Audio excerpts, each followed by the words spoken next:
यो भिडियोको सुरुवातमै म एकदमै ठूलो कुरा भन्न गइरहेको छु जुन सुनेर धेरै मानिसहरू अफेन्ड हुन सक्छन्। स्कुलहरूले तपाईलाई शिक्षित गर्दैनन्, उनीहरूले केवल आदेश पालना गर्न मात्र तालिम दिने गर्दछन्। सिधा कुरा के हो भने स्कुल र शिक्षा दुई फरक कुरा हुन्। तर धेरै मानिसहरूले आफ्नो पूरा स्कुलिङलाई नै शिक्षा सम्झिरहेका हुन्छन्। म तपाईलाई एउटा प्रश्न सोध्न चाहन्छु, यसको उत्तर दिनुहोस्। के तपाईको शिक्षकले तपाईलाई पैसा कमाउन सिकाउनु भएको थियो? के तपाईको स्कुलले कहिले तपाईलाई संसारका धनी व्यक्तिहरू कसरी सोच्छन् सिकाउनु भएको थियो? के स्कुलले तपाईलाई यस्ता सिपहरू सिकायो जसले तपाईलाई वास्तविक जीवनमा सफल बनाउन सक्छ? सिकाएनन्, होइन त? वास्तविक कुरा के हो भने स्कुलले तपाईलाई पढाउन चाहन्छ तर सिकाउन चाहँदैन। स्कुलले तपाईलाई आज्ञाकारी कर्मचारी बनाउन चाहन्छ तर स्वतन्त्र रूपमा सोच्ने व्यक्ति बनाउँदैन। तर यदि तपाई जीवनमा अघि बढ्न चाहनुहुन्छ भने तपाईले आफैलाई शिक्षित गर्नुपर्ने हुन्छ। तपाईले सिक्नु पर्नेछ पैसा कसरी कमाउने, त्यसैगरी पैसा कमाउने सिपहरू, नेटवर्किङ, साइकोलोजी, वास्तविक संसारका समस्याहरू जसलाई समाधान गर्न सकिन्छ त्यसका तरिकाहरू। तर यी कुरा तपाईलाई स्कुलले कहिले सिकाउने छैन। त्यसैले आजको यो भिडियोमा तपाईहरू सबैका लागि एकदमै महत्त्वपूर्ण हुन सक्छ, किनभने यो भिडियोले तपाईलाई वास्तविकता देखाउनेछ कि कसरी आजको स्कुल प्रणाली मात्र एक स्क्याम बनेको छ। र यो विषयलाई अझ राम्रोसँग बुझ्नका लागि हामीले यो भिडियो 3 भागमा विभाजन गरेका छौं। पहिलो भागमा हामी समस्याको मूल कारण बुझ्नेछौं। दोस्रो भागमा हामी वास्तविक शिक्षा भनेको के हो भन्ने कुरा सिक्नेछौं। र तेस्रो भागमा हामी निशुल्क कहाँबाट वास्तविक ज्ञान लिन सक्छौं भन्ने कुरा जान्नेछौं। त्यसैले समय खेर नगरी भिडियो सुरु गरौँ है त। स्कुल प्रणाली किन समस्या बनेको छ त? यो संसार एउटा सेट नियमहरूले चलिरहेको छ। तपाईको मम्मी ड्याडीले के भन्छन् भने राम्रो मार्क्सहरू लिएर आऊ अनि जिन्दगी सेट हुन्छ। समाजले के भन्छ भने डिग्री एकदमै जरुरी छ, डिग्री बिना तपाईको केही हुनेवाला छैन। र त्यसपछि विद्यार्थीहरू यस्तो सोचमा फस्छन् कि यदि उनीहरूले स्कुल वा कलेज गएनन् भने उनीहरूको जीवन नै समाप्त हुनेछ। तर म तपाईलाई एउटा प्रश्न सोध्न चाहन्छु, के कहिले स्कुलले तपाईलाई वित्तीय स्वतन्त्रता, फाइनान्सियल फ्रिडमको बारेमा सिकायो? स्कुल वा कलेजले तपाईलाई जागिर खोज्ने दबाब दियो कि जागिर सृजना गर्ने सोच दियो? के तपाईलाई कहिले सिकाइयो कि पैसा कसरी कमाइन्छ, कसरी बढाइन्छ र त्यसलाई कसरी सही तरिकाले प्रयोग गरिन्छ? यसलाई एउटा उदाहरण मार्फत बुझौँ है त। मानव कसैको एउटा ठूलो कारखाना छ। त्यहाँ कन्भेयर बेल्ट चलिरहेको छ जसमा उत्पादनहरू एकपछि अर्को आउँदैछन्। त्यहाँ कामदारहरू एक लाइनमा उभिएका छन्। प्रत्येक कामदारलाई एउटा निश्चित काम मात्र गर्नुपर्छ। कसैले एउटा स्क्रू टाइट गर्छ, कसैले स्टिकर टाँस्छ, कसैले अन्तिम चेक गर्छ।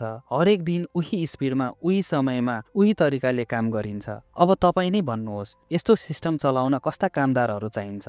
आज्ञाकारी जसले प्रश्न बिना आदेश पालना गर्छ र नियम पालना गर्ने जसले आफ्नै दिमाग लगाउँदैन। यस्तै माइन्डसेटको आधारमा हाम्रो पुरानो शिक्षा प्रणाली डिजाइन गरिएको हो। यदि तपाईले ध्यान दिने हो भने स्कुलको सेटअप पनि कारखाना भन्दा फरक छैन। युनिफर्म लगाउनुहोस्, बिहानै समयमा स्कुल जानुहोस्, बेल बज्छ अनि क्लास सुरु हुन्छ। सबैजनाले एउटै पाठ्यक्रम पढ्नुपर्छ, परीक्षा पनि एउटै तरिकाले हुन्छ। तर यो सिस्टमले तपाईलाई वास्तविक जीवनका लागि तयार पार्छ त? के तपाईलाई मात्र एउटा नियम पालना गर्ने रोबोट जस्तै बनाइरहेको छैन? यस विषयलाई अझ विस्तृत रूपमा बुझ्नका लागि भिडियो अन्तिमसम्म हेर्नुहोस्। अब यो कुराबाट तपाई सजिलै बुझ्न सक्नुहुन्छ कि यो प्रणाली केवल यस्ता व्यक्तिहरूलाई तालिम दिइरहेको छ जो उपयोगका लागि उपयुक्त बन्न सकोस्, जो अनुशासित हुन्, नियम पालना गरून् र रिपिटेटिभ काम दक्ष रहन्। तर विद्यालयहरू पनि गलत छैनन्, किनभने तिनीहरूले केवल सबैका लागि एउटै लाइनियर बाटो पछ्याइरहेका छन् जुन विगतमा राम्रै काम गर्दै थियो। जस्तै पढ्नुहोस्, डिग्री हासिल गर्नुहोस्, नोकरी गर्नुहोस् अनि रिटायर हुनुहोस्। यो सूत्र त्यति बेला राम्रोसँग काम गर्थ्यो जब संसार इन्डस्ट्रियल एजमा थियो, जब फ्याक्ट्रीहरू चल्थे र अर्थतन्त्र मात्र रोजगारीमा निर्भर थियो। त्यति बेला कम्पनीहरूलाई आज्ञाकारी कामदार, निर्देशन पालन गर्ने व्यक्तिहरू र प्रश्न धेरै नसोध्ने, केवल दिनदिनै उनीहरूको तरिकाले काम गर्ने कर्मचारीहरू चाहिन्थ्यो। त्यस समयमा 100 जना विद्यार्थीहरू मध्ये कसैले राम्रो अङ्क ल्यायो भने त्यो कुराले ठूलो महत्त्व राख्थ्यो, किनभने त्यसको मतलब थियो कि तपाई अनुशासित हुनुहुन्छ, एकदमै डिसिप्लिन हुनुहुन्छ। त्यसबेला रट्टा मारेर नै पास गर्नु पर्याप्त थियो, किनभने फ्याक्ट्री र कम्पनीहरूलाई त्यस्तै कामदारहरू चाहिन्थ्यो जो नियम अनुसार निश्चित तरिकाले काम गर्न सकुन्। टेक्स्ट बुकमा लेखिएका बाहेक अरू केही नबुझ्ने व्यक्ति यस्तो प्रणालीका लागि उपयुक्त मानिन्थ्यो। तर अहिले 2025 चलिरहेको छ र दुनियाँ पुरै परिवर्तन भइसकेको छ। अहिले जब मात्र पाउनु मात्र जीवनको ग्यारेन्टी होइन, अब सफलता पनि तपाईलाई चाहिन्छ। स्किल्सहरू, एडाप्टेबिलिटीहरू। त्यसैले आजको प्रतिस्पर्धी संसारमा AI, investing, content creation, automation जस्ता कुराहरूले ठुलो महत्त्व राख्छ। तर यी सबै चिजहरू हाम्रो विद्यालयको पुरानो पाठ्यक्रममा पर्दैनन्। त्यसैले यदि तपाईलाई आफ्नो भविष्य सुरक्षित गर्न चाहनुहुन्छ भने आफैले धेरै स्किल्सहरू सिक्नुपर्ने हुन्छ। एउटा कुरा सधैँ आफ्नो दिमागमा के सेट गर्नुहोस् भने तपाईको टेक्स्टबुक शिक्षकहरू जो आफै फिक्स तलबमा काम गरिरहेका छन्, उनीहरूले तपाईलाई वित्तीय स्वतन्त्रता कसरी सिकाउँछन्? जसले कहिले बिजनेस वा इन्भेस्टिङ गरेका छैनन्, उनीहरूले तपाईलाई इन्टरप्रेनरसिपको बारेमा कसरी सिकाउँछन्? यो सिस्टमले तपाईलाई एक सुरक्षित कर्मचारी त बनाउला, तर एक स्वतन्त्र रूपमा इन्डिपेन्डेन्ट थिङ्कर चाहिँ बनाउन सक्दैन। यदि तपाईँ केवल स्कुलमा मात्र भर पर्ने हो भने तपाईँ दशकौँ पहिले लेखिएका स्क्रिप्ट पछ्याइरहनु भएको छ, जुन आजको समयमा पूर्ण रूपमा इरिलेभेन्ट भइसकेको छ। आजको संसारमा जब सेक्युरिटी एक भ्रम मात्र मान्नुपर्छ, जबकि सेल्फ एजुकेसन नै वास्तविक शक्ति हो। एक यस्तो संसार जहाँ मास लेअफ भइरहेका छन्, मार्केट निरन्तर घटबढ भइरहेको छ। यदि तपाईँ केवल आफ्नो डिग्रीमा भर पर्नु हुने हो भने जीवनभर सर्भाइभल मोड मात्र अड्किरहनुहुन्छ। त्यसैले मुख्य प्रश्न के हो भने वास्तविक शिक्षा भनेको के हो? वास्तविक शिक्षा भनेको एउटा यस्तो ज्ञान हो जसले तपाईँको जीवन राम्रो बनाउँछ, पैसा कमाउने तरिका सिकाउँछ र तपाईँको सोच परिवर्तन गर्छ। मैले तपाईँको लागि वास्तविक शिक्षाका मुख्य बुँदाहरू समेटेर एउटा रोड म्याप तयार पारेको छु, जुन म तपाईँसँग सेयर गर्न चाहन्छु। सुरु गरौँ है त। नम्बर 1 मा रहेको छ फाइनेन्सियल एजुकेसन। जति चाँडो तपाईँले पैसालाई बुझ्नुहुन्छ, उति नै चाँडो तपाईँलाई फाइनेन्सियल फ्रिडम प्राप्त हुन्छ। स्कुलले तपाईँलाई कहिल्यै पैसा कमाउने, लगानी गर्ने, कर व्यवस्थापन, ऋण र सम्पत्ति निर्माणको बारेमा सिकाउँदैन। यस ज्ञानका लागि तपाईँलाई आफै प्रयास गर्नुपर्ने हुन्छ। केही उत्कृष्ट पुस्तकहरू जसले फाइनेन्सियल एजुकेसन जर्नीमा तपाईँको फाइनेन्सियल जर्नी सक्सेसफुल बनाउन सक्छ, ती बुक्सहरू हुन् rich dad poor dad, the millionaire fast lane र अर्को the psychology of money. Financial फ्रिडमको मुख्य सिद्धान्त भनेको केवल पैसा कमाउनु मात्र होइन, पैसा मल्टिप्लाई गर्न सक्नु पनि जान्नुपर्छ।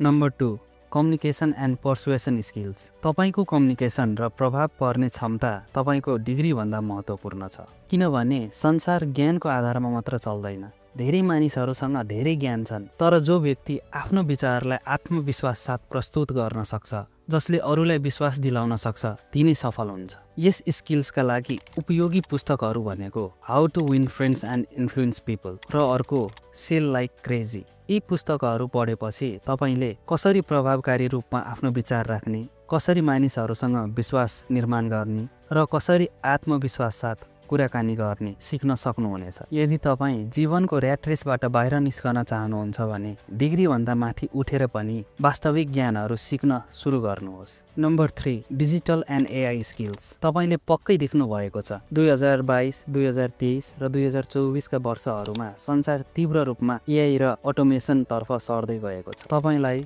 Coding, data analysis, creation, AI tool वा डिजिटल मार्केटिङ आउँदैन भने तपाईँ आगामी 5-10 वर्षमा इरिलेभेन्ट बन्न सक्नुहुन्छ। यी सिपहरू सिक्नका लागि युट्युबमा निशुल्क, फ्रीमा वा पेड कोर्सहरूबाट सिक्न सकिन्छ। अन्तर्राष्ट्रिय अनलाइन प्लेटफर्महरूबाट पनि यसका अध्ययनहरू गर्न सकिन्छ। एउटा कुरा सधैँ के याद राख्नुहोस् भने हामीले यो डिजिटल संसारको केवल कन्ज्युमर मात्र बनेर बस्नु हुँदैन, यसको एक कन्ट्रिब्युटर पनि बन्नुपर्छ।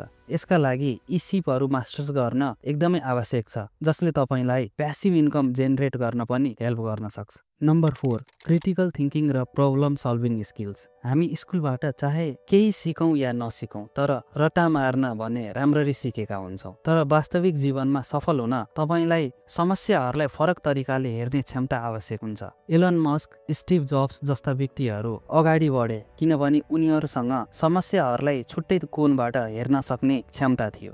यस स्किल्सलाई मास्टर्स गर्नका लागि यी पुस्तकहरू धेरै उपयोगी हुन सक्छन्। The art of thinking clearly र लिटरल थिङ्किङ। यी पुस्तकहरूले तपाईँलाई हरेक कुरामा प्रश्न उठाउने, अन्धविश्वास बिना आफै अनुसन्धान गर्ने, कुनै पनि कुरा आँखा बन्द गरेर स्वीकृति नदिने जस्ता स्किल्सहरू सिकाउनेछन्। Number 5 health and mindset mastery. तपाईँको इनर्जी र फोकस नै तपाईँको सबैभन्दा ठुलो सम्पत्ति हो। यदि तपाईँ शारीरिक र मानसिक रूपमा अनफिट हुनुहुन्छ भने जति नै भिडियो हेरे पनि, जति नै मोटिभेसन लिए पनि तपाईँले आफैलाई अनुशासित बनाउन सक्नुहुन्न। यसका लागि एटोमिक ह्याबिट बुक पढ्न रिकमेन्ड गर्दछु।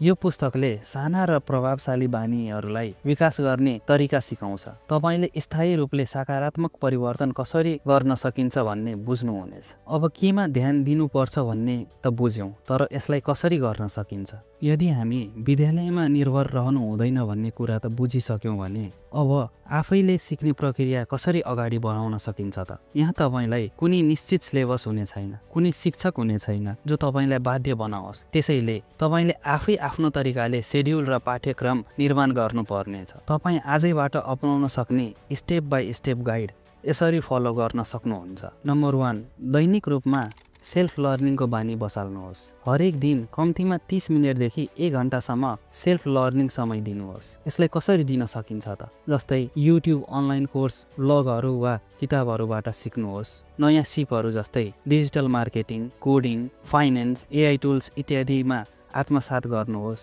लाइफ टाइम लर्नर भन्ने सोच राख्नुहोस्। नम्बर 2 रियल वर्ल्ड एक्सपेरिमेन्ट गर्नुहोस्। पुस्तक वा परीक्षा भन्दा तपाईँको आफ्नै अनुभव धेरै महत्त्वपूर्ण छ। थ्योरिटिकल मात्र सिकेर फाइदा हुँदैन, तपाईँलाई वास्तविक संसारमा लागू गर्न आउनुपर्छ। अब के गर्ने?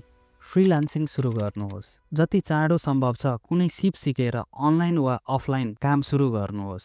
अफलाइन बिजनेस सुरु गर्नुहोस्, चाहे त्यो ब्लगिङ, ई-कमर्स, डिजिटल मार्केटिङ वा कुनै सानो प्रोजेक्ट किन नहोस्।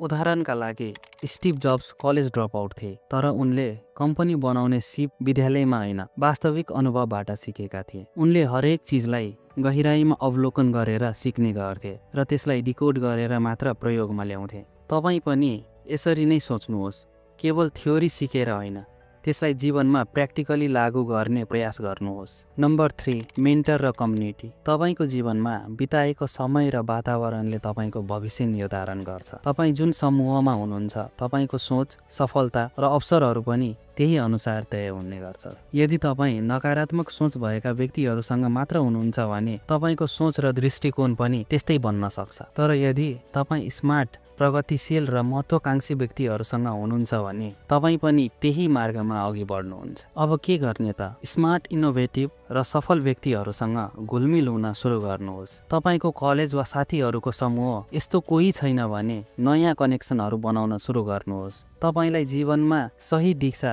देखाउने एकजना उत्कृष्ट मेन्टर आवश्यक हुन्छ। Bill Gates, mark Zuckerberg, Elon Musk जस्ता व्यक्तिहरूले पनि जीवनमा राम्रो मेन्टर खोजेका थिए। तपाईँ पनि आफूलाई प्रेरित गर्ने कोही भेट्नुहोस्। अनलाइन कोर्सहरू, नेटवर्किङ, इन्भेस्टिङ वा कुनै सक्रिय कम्युनिटीमा सहभागी हुनुहोस्। तपाईँको भविष्य तपाईँको निर्णयमा निर्भर छ। आजै सोही वातावरण रोज्नुहोस् र सफलता हासिल गर्नुहोस्। र last not the list, paid course and workshop. हामी स्कुल वा कलेजमा लाखौं रुपैयाँ खर्च गर्न तयार हुन्छौँ, तर केही हजारको स्किल कोर्स किन्नु अघि 10 पटक सोच्दछौँ। तर यदि कुनै राम्रो कोर्सले तपाईँलाई नयाँ स्किल सिकाउँछ भने त्यो खर्च होइन, उत्कृष्ट लगानी हो। अब के गर्ने त? फ्री र पेड कोर्सहरूको सही मिश्रण बनाउनुहोस्। युट्युब वा अन्य निशुल्क सोर्सहरूबाट सिक्नुहोस्। तर यदि कुनै पेड कोर्सले थप गहिराईमा ज्ञान दिन्छ भने त्यो पनि लिनुहोस्। राम्रो स्किलमा लगानी गर्नुहोस्, जस्तै digital marketing, coding, copywriting, content creation. केही उदाहरणहरूबाट सिकौँ।